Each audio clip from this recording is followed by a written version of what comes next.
et bienvenue à l'émission La Parole vivante. Cette émission où est-ce qu'on prend la parole de Dieu, la Bible, et on découvre qui est Dieu et quel est son plan extraordinaire pour nous. Aujourd'hui, on a Jeff Lorrain avec nous. Salut Jeff. Bonjour Simon. Ça va bien aujourd'hui? Oui, ça va très bien, oui. Excellent. En quelques jours, dans quelques semaines, il y a un événement qui est un peu l'événement pilier ou l'événement, le haut fait sur le calendrier pour les chrétiens, c'est Pâques. Et dans les 3 prochaines émissions, j'aimerais ça qu'on puisse découvrir un peu des textes qui nous révèlent l'histoire de Pâques et peut-être des choses en dessous que les gens peut-être ne connaissent pas. Et aujourd'hui, justement, l'entrée triomphale de Jésus à Jérusalem. Puis ce qui est spécial, comme on en parlait hors d'onde, entrée triomphale, puis pas longtemps après, quelques heures après, il va se faire crucifier. Puis ça nous parle d'une entrée triomphale. Bien, on va voir finalement par les textes que ce qu'on croit être nous, la foi, à moins que le Seigneur vraiment ait saisi nos vies, ça ne dure pas bien. Puis pas juste la foule, on va voir que la foule s'enthousiaste pour l'entrée de Jésus. Et même Matthieu va rappeler finalement que c'est l'accomplissement de prophéties. Donc les Juifs sont tout au courant de tout ça. La foule est emballée, on pense que c'est réglé, et une semaine après, il est crucifié. On comprend? C'est comme le vendredi qui va suivre, là, c'est crucifie-le. Et tout le monde l'a abandonné. Puis pas simplement la foule. On pourrait s'attendre que, je sais pas, c'est un phénomène de foule. Ouais. Donc, tu sais, il y a un enthousiasme à un moment donné, comme un feu de paille, ça monte puis ça descend. Mais on va voir que même ses propres disciples vont l'abandonner. Et Jésus leur annonce d'avance, vous allez vous aussi m'abandonner.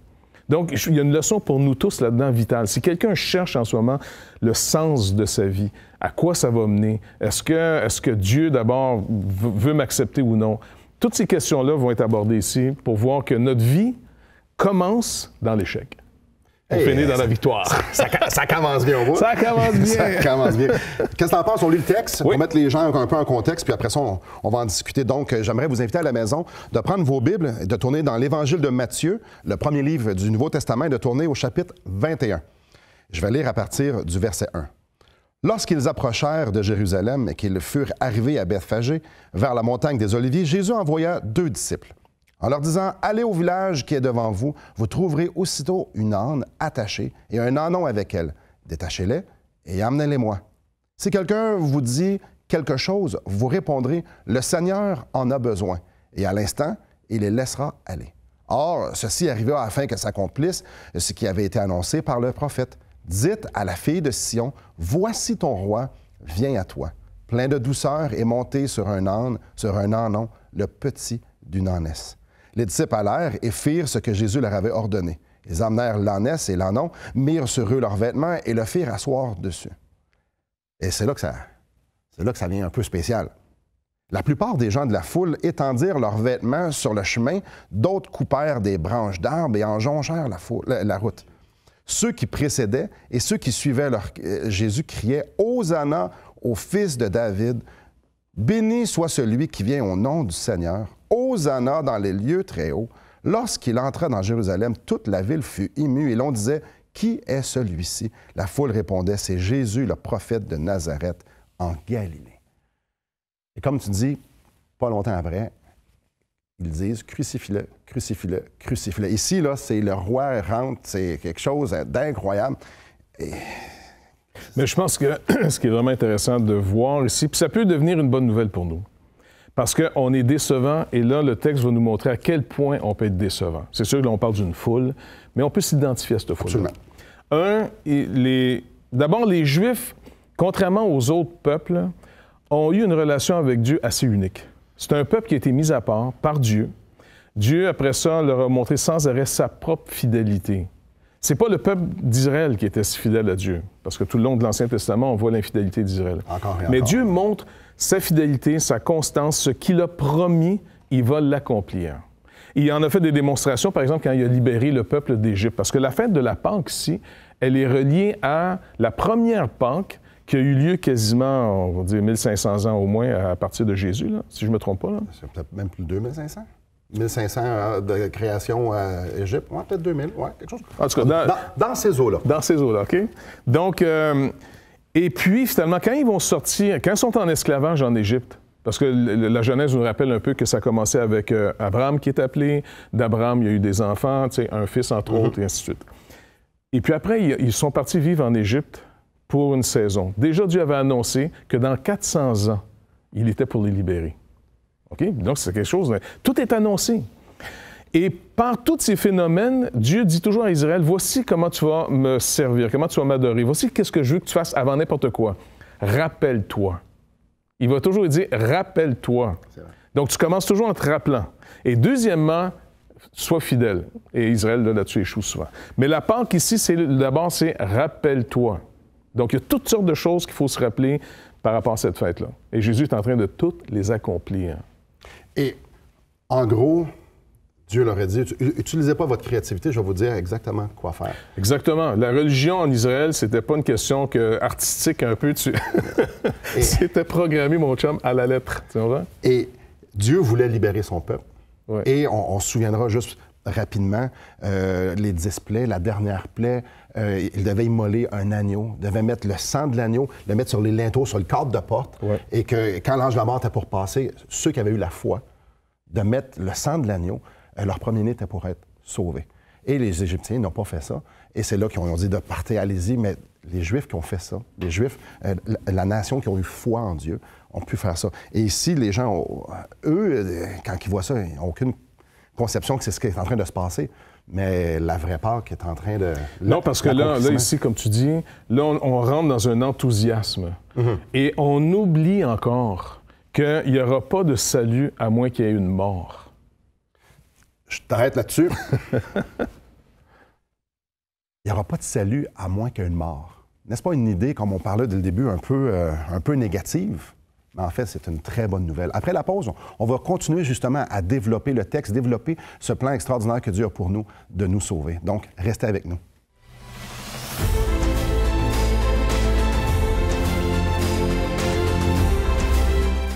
Assistez à un merveilleux déjeuner de l'espoir dans votre région.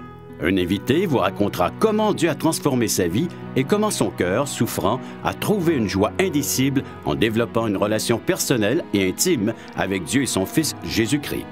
Des églises locales organisent de tels déjeuners dans plusieurs régions du Québec. Découvrez où et quand vous pouvez assister à un déjeuner de l'espoir dans votre région en visitant le site espoir.ca et en cliquant sur l'onglet « Déjeuner ».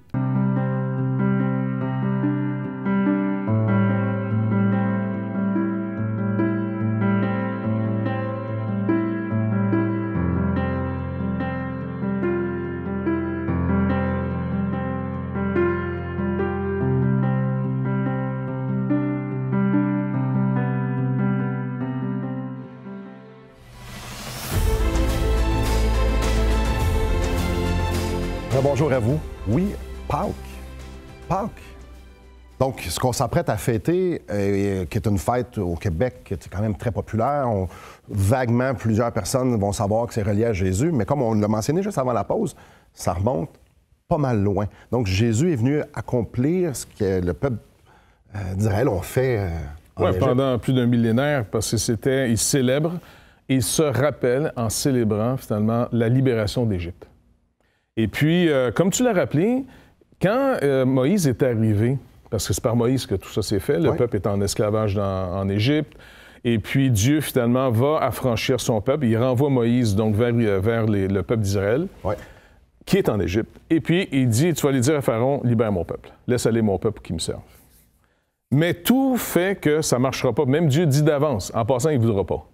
Et puis même pire, m'a endurcir son cœur. Ça ira pas bien. Ça ira pas bien. Mais tout ça pour nous décourager de nous-mêmes, pour trouver notre encouragement qu'en Dieu.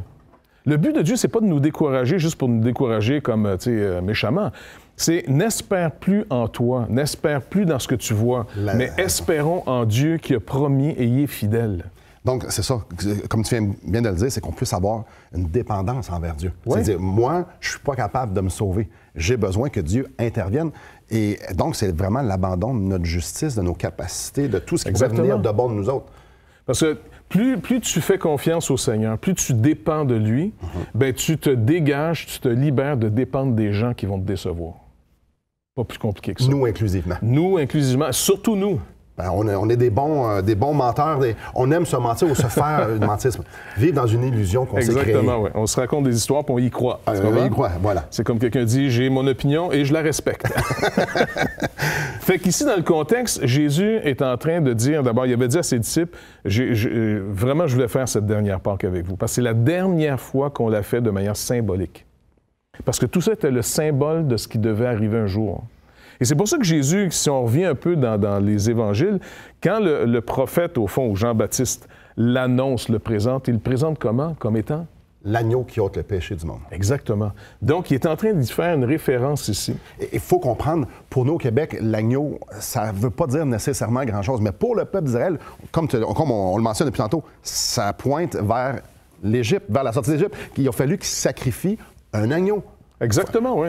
Et puis, même, non seulement à la Pâque, mais durant l'année, il y a des sacrifices d'agneaux sans arrêt, de bœuf, ainsi de suite. Oui. Il y a toujours une mort qui couvre les fautes. C'est pour ça que l'Épître aux Hébreux, un peu plus tard, va écrire que sans effusion de sang, qui signifie sans la mort, il ne peut pas y avoir la délivrance du péché, il ne peut pas y avoir le pardon du péché.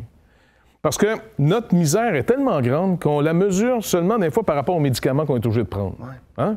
Si tu vas chez le médecin et il dit « Regarde, moi, je suis obligé de t'ouvrir puis je te change de cœur. » Là, puis toi, tu sens pas que c'est si grave que ça, ton affaire, mais le traitement du médecin te montre à quel point ta maladie est plus ou moins grave.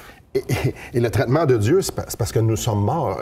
Oui. On recule dans le Jardin d'Éden. La mort est entrée dans l'humanité alors qu'ils ont péché et qu'ils ont été chassés du Jardin d'Éden. Donc, le problème, c'est que nous sommes morts. Donc, la solution ne peut pas juste être simple. Non. Ça prend la mort. Exactement. Et cette mort, quand tu y penses comme il faut, là, c'est vraiment étrange que de savoir, à ma connaissance, peut-être que je me trompe, là, mais à ma connaissance, les seuls êtres vivants sur Terre que je connais, là, nous autres, on est conscients de la mort. J'ai oui. Pas l'impression que les animaux sont conscients qu'ils vont mourir. Ils vivent pas avec ce fardeau. Et nous, ça peut venir très tôt dans notre vie, on sait qu'on va mourir. Exactement.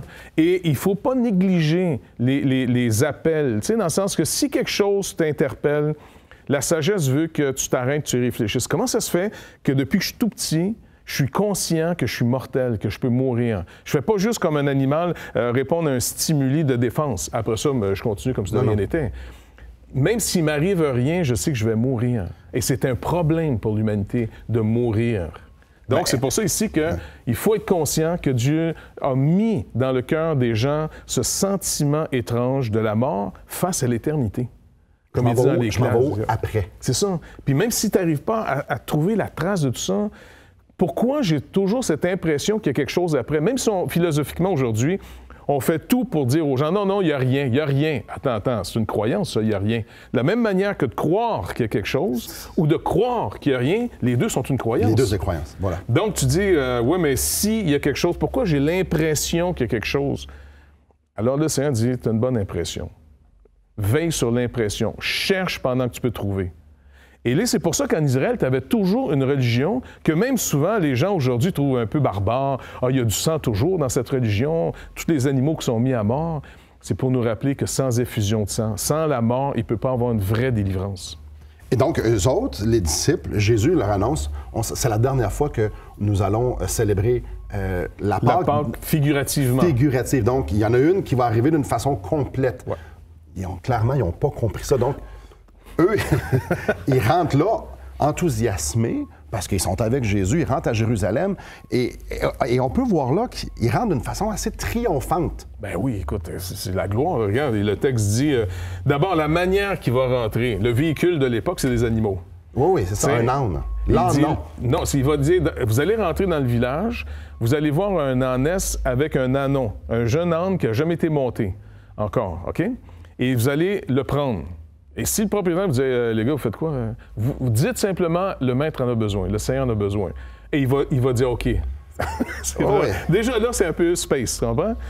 Et comme de fait, tout arrive. Et en plus, dans un autre évangile, on explique que c'est un âne qui n'avait jamais été dompté, dressé. Mais quand il rentre finalement dans la ville avec l'âne, d'abord, il n'a pas eu besoin de casser l'âne. Il manifeste une autorité comme aucun homme n'a jamais manifesté. Et son autorité se manifeste en douceur. Tandis que celle d'un tyran se manifeste par la menace. Oui, exactement. Pas de menace. Tout est à lui. Il est maître de toutes choses, même d'un petit âne qui reconnaît sa souveraineté sur lui. La foule répond à ça. C'est un moment glorieux. Je t'arrête là-dessus.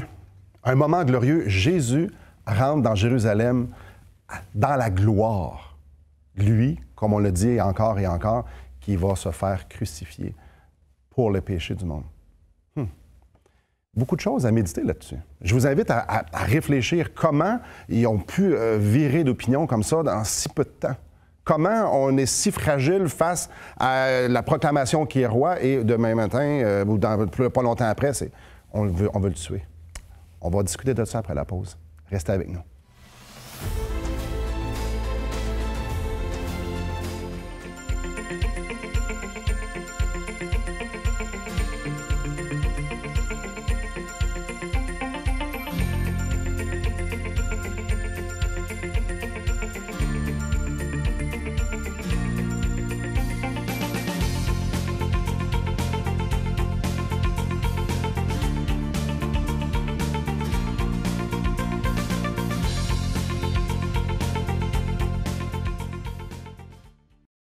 Voulez-vous combler le vide dans votre âme? Avez-vous soif d'une sérénité intérieure? La souffrance de votre cœur vous lasse-t-elle? Appelez dès maintenant pour recevoir gratuitement un évangile de Jean pour connaître l'amour de Dieu, un Nouveau Testament pour trouver des réponses à plusieurs de vos questions, le livre Destination finale pour comprendre la nécessité du salut et finalement la Bible et le salut qui nous explique comment recevoir Jésus. Contactez-nous à espoir.ca ou composez 1-877-l'Espoir. Rebonjour à vous. Oui, Jésus rentre d'une façon triomphante dans Jérusalem. Jeff, c'est un peu surprenant, peut-être les gens ne le réalisent pas, mais Jésus est très connu, là. Oui, il est très connu parce qu'il est qualifié. Parce que quand on demande c'est qui, qu'est-ce qui arrive, parce que toute la ville est en émoi, donc les autorités demandent il arrive quoi, qu'est-ce qui arrive? La foule répondait, la foule. C'est Jésus, le prophète de Nazareth en Galilée. Donc lui, là, sa réputation le précède. Oui. Il a fait des miracles, il a guéri des gens, il est bon. C'est un homme doux, c'est un homme qui parle avec autorité. Bref, comme on parlait hors d'onde, si lui il veut se ramasser une armée et puis conquérir le monde, il est là, là. Et même mieux, si on pense que la solution, là, c'est d'avoir, comme on dit, comment il dit, les machins gagnants, là, tu sais, les conditions gagnantes. OK. Hein? Il y en a qui veulent faire des référendums là-dessus ou prendre des décisions quand les conditions sont gagnantes. Quand les étoiles sont alignées. Là. Ouais. Ouais.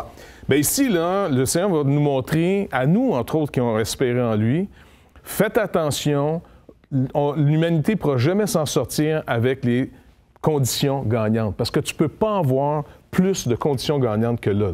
Bien, en fait, ce que Jésus s'en venait faire puis ce que le peuple s'attendait, c'était pas la même chose. Non, parce que là, il est en train de leur montrer finalement que oui, il est celui qui peut faire tous les miracles. Oui, il est celui qui est annoncé. Mais le problème, c'est que le peuple voit quelqu'un qui fait des phénomènes, tu sais, c'est pour des solutions pour eux autres. Ouais. Je suis malade, il va me guérir. Même si je meurs, il peut me ressusciter. Parce qu'il si on a avec faim, Lazare, il va faire des pains, il va multiplier les pains. Écoute, jamais dans toute l'histoire de l'humanité, on a rencontré quelqu'un qui, en moins de 3 ans, va manifester autant que lui. Et dans toute l'histoire d'Israël, tous les prophètes rassemblés ne sont même pas comparables à lui. Il est unique. Mais lui-même veut montrer à ses propres disciples, pas juste à la foule, à ses propres disciples qu'il a formés pendant 3 ans. C'est pas comme ça que je vais libérer le monde. Le monde ne pourra pas être sauvé par du succès. Le monde doit d'abord être sauvé par ma mort. Le Messie doit souffrir. Mais ça, c'est quelque chose qu'on va éclipser. Même aujourd'hui, souvent, dans les chrétiens très mal affermis, on veut un Jésus qui fait des miracles. Voilà. On veut un Jésus à succès. Pour ça, c'est vendeur. Pour moi. Oui. Pour moi, parce qu'on veut avoir une meilleure santé, un meilleur compte en banque, une meilleure sécurité, mais on oublie qu'on va mourir. Exactement. On oublie le problème de cœur. Et ici, les gens voulaient avoir un sauveur, parce que c'est ça qu'écrit Hosanna veut dire sauveur. Hey, c'est notre sauveur. Il sauve quoi? Il sauve d'une situation politique, il sauve d'une... parce que là, il était sous les Romains et tout ça. Donc, c'est lui qui va venir nous libérer, qui va redonner Israël, puis qu'on va redonner... Parce que l'autorité qui manifeste ici, là, honnêtement, est-ce que tu penses qu'il pourrait encore avoir des ennemis capables de s'opposer à lui avec la popularité qu'il a? Impossible. La foule est derrière lui. Il y a une puissance derrière lui qui est absolument inouïe. Là, il y a tout ce qu'on convoiterait de nous là, pour régler des problèmes. Puis lui, il dit non, je dois aller mourir. Exactement. Et puis en plus, il va leur montrer en disant, vous êtes enthousiastes aujourd'hui, mais demain, là, vous allez m'abandonner. La preuve, Pierre, il dit, hey, je vais faire n'importe quoi pour toi, même jusqu'à la mort. Puis Jésus lui répond quoi? Avant que le coq ait chanté, tu vas m'avoir renié 3 fois. Donc, il est en train de montrer en disant, vous comptez trop sur vous. Comptez plus sur les circonstances, ne comptez plus sur vous-même, ni sur les autres. Votre salut repose que sur Dieu. Ce qui est impossible aux hommes n'est pas impossible à Dieu. Et là, le Seigneur veut les amener au point où est-ce qu'il va être en scandale pour eux. Parce qu'il va manifester une faiblesse inouïe. Là, c'est la puissance comme on l'aime.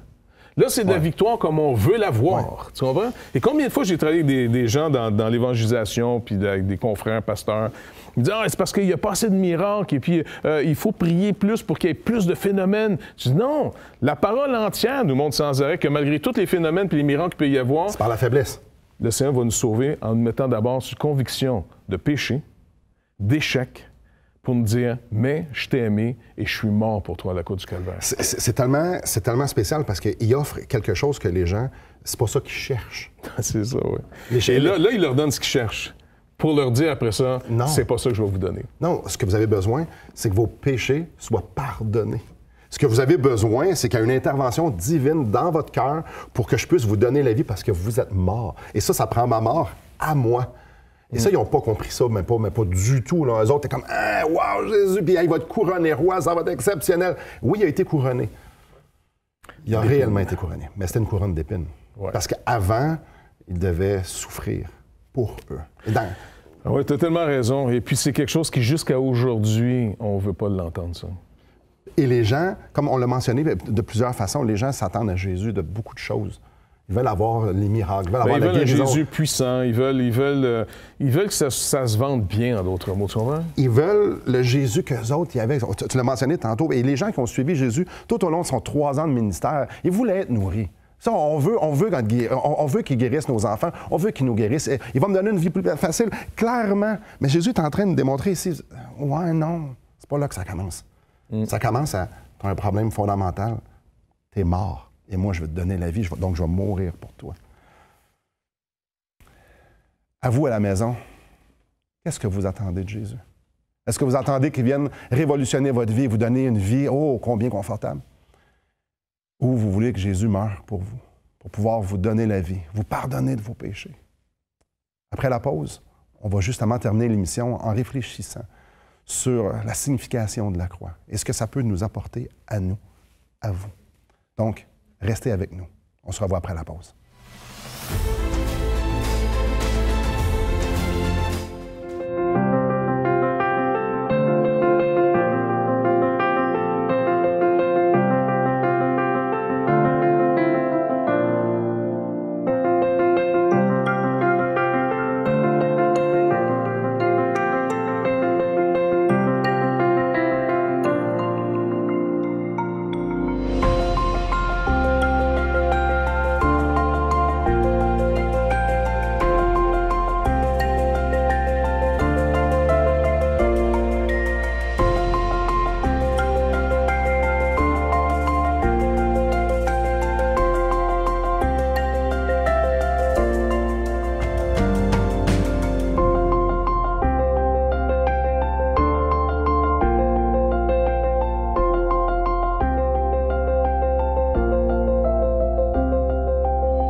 Comme on a dit, les gens s'attendaient à un roi, quelqu'un qui viendrait révolutionner, qui viendrait les libérer des Romains, qui viendrait refaire Israël ce que dans l'antan il l'était. Mais Jésus dit, avant d'être roi, avant que je puisse être votre roi, je dois mourir pour vous. Je dois prendre vos péchés et vous donner ma justice avant de pouvoir avoir Jésus comme roi. L'ordre ne doit pas être abandonné. Ici, Jésus dit, oh, je ne serai pas couronné, non. Je m'en vais souffrir. Je m'en vais prendre vos péchés. Et je vais vous donner ma justice. Pour quiconque croit. Et tout le monde, on dit, ah oui, c'est ça qu'on veut. Non, jusqu'à aujourd'hui, c'est pas ça que les gens veulent. Les gens veulent ce premier scénario. Ici, on a tout maintenant selon la vue humaine pour que ça marche. Mais Jésus leur a déjà enseigné à ses propres disciples en disant, à moins que le grain de blé ne meure, il demeure seul. Et si Jésus avait manifesté sa victoire là, et qu'il avait renversé Hérode, qui est un faux roi, parce qu'il n'est pas d'Israël, hein. Lui, il est le vrai, il est de la lignée de la tribu de Juda, comme il était prophétisé. Il a fait les miracles, il est en relation avec Dieu. C'est vraiment le roi, le prophète et le vrai sacrificateur. Parce que les sacrificateurs à Jérusalem, à l'époque, ils étaient corrompus en plus. Le système était pourri. Il n'y a rien qui marchait. Et là, voilà que lui, il vient tout présenter neuf, vrai. Et bien, le danger, c'est que Jésus dit, si je vous manifeste ma victoire comme ça aujourd'hui, vous allez demeurer morts. Et moi seul va vivre. Vous allez tous mourir. Donc, c'est pas plus d'éducation. Même si l'éducation est très bonne, elle rapporte des bons profits. C'est pas plus d'argent, même si de l'argent, tu peux mieux vivre. Mais ça ne règle pas ce qui s'en vient, la mort. La mort, qui va nous régler le problème de la mort? Alors Jésus, c'est ce qui vient régler. Et comme tu dis, pour que ça soit réglé, la transaction est la suivante. Il doit vivre une vie parfaite, rendre manifeste une vie parfaite dans sa justice. Lui, il ne meurt pas pour ses péchés, il n'y en a pas. Par contre, la transaction, c'est le Père dit, tu dois prendre à ton compte tous les péchés de ceux qui vont se confier en toi, qui vont venir à moi par toi. Tous ceux qui vont croire en ton œuvre, en ton sacrifice, tu dois prendre aujourd'hui leur dette. Et c'est comme ça que Jésus, après, va leur manifester. Voyez, si je mets un peu d'épreuve, vous allez tous m'abandonner. Il dit même à ses disciples. C'est là que tu rappelles l'histoire de Pierre. Mais il a vraiment gagné pour nous. Mes chers amis à la maison, beaucoup à réfléchir. On ne peut pas se sauver nous autres mêmes. Jésus est venu mourir sur la croix pour prendre notre mort, pour prendre notre condamnation, pour prendre nos péchés. Et ce qu'il nous offre, c'est de nous pardonner de nos péchés. Donc, on doit se reconnaître pécheur. Est-ce que tu te reconnais pécheur? Il nous dit, ça finit pas là. Je vais laver tes péchés, je vais te donner ma justice, je vais te donner ma vie. Et c'est ce qu'on va voir dans les émissions qui s'en viennent. Il dit, crois en moi. Crois, je l'ai fait pour toi. Mettez votre foi en Jésus-Christ. Merci, Jeff. Merci à vous. Que le Seigneur vous bénisse.